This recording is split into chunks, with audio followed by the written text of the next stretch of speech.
Selamat siang, inilah headline news pukul 11 waktu Indonesia Barat, saya Anggi Hasibuan. Pemirsa, Barreskrim Polri mengungkap sindikat tindak pidana perbankan dan juga atau tindak pidana ITE atau tindak pidana transfer dana dan TPPU di salah satu bank pemerintah.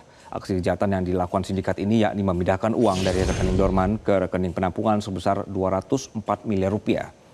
Kasus ini melibatkan dua aktor intelektual kasus penculikan dan pembunuhan Kepala Kantor Cabang Pembantu atau KCP, salah satu bank pemerintah di Jakarta Pusat, Muhammad Ilham Pradipta. Informasi selengkapnya sudah bergabung bersama kami ada Yona Hukmana. Yona, selamat siang. Pukul berapa Barreskrim Polri ini akan memulai keterangan persnya untuk kasus ini? Ya, selamat siang Anggi. Benar, nanti sekitar pukul 11 lewat nanti Direktorat Tindak Pidana Ekonomi Khusus Barreskrim Polri akan memberikan press release terkait pengungkapan kasus sindikat tindak pidana perbankan dan atau tindak pidana elektronik atau ITE, kemudian tindak pidana transfer dana dan atau tindak pidana pencucian uang. Dan Anggi, pidana ini dilakukan dengan memindahkan uang dari rekening dorman ke rekening penampungan dengan nilai total 204 miliar rupiah. Dan nantinya barang bukti uang tersebut akan dipaparkan atau ditampilkan di hadapan awak media yang telah disiapkan di sini. Tempatnya akan dibeberkan uang 200 miliar rupiah tersebut. Dan Anggi, kita ketahui kasus ini ternyata melibatkan dua aktor intelektual dari kasus penculikan dan pembunuhan salah satu Kepala Kantor Cabang Pemerintah di Cempaka Putih, Jakarta Pusat, Muhammad Ilham Pradipta, yaitu berinisial C alias Ken dan Dwi Hartono yang merupakan pengusaha bimbel Jaya beberapa waktu lalu. Mengungkap kasus serupa di bank yang berbeda dengan total 200 miliar rupiah kerugian bank tersebut.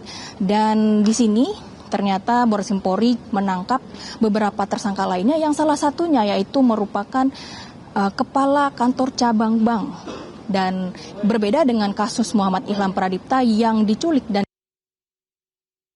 sama dengan pelaku untuk memindahkan uang di rekening dorman ke rekening penampungan senilai 204 miliar rupiah. Maka dari itu Direktorat Tindak Pidana Ekonomi Khusus Barreskrim Polri juga menetapkan Kepala Kantor Cabang tersebut menjadi tersangka. Dan kami telah mendapatkan informasi, Anggi, bahwa dalam kasus ini telah terbagi pelakunya menjadi 3 klaster. Yang pertama yaitu tersangka jaringan sindikat pembobol bank, yang salah satunya yaitu berinisial C alias Ken, kemudian DR dan juga NAT.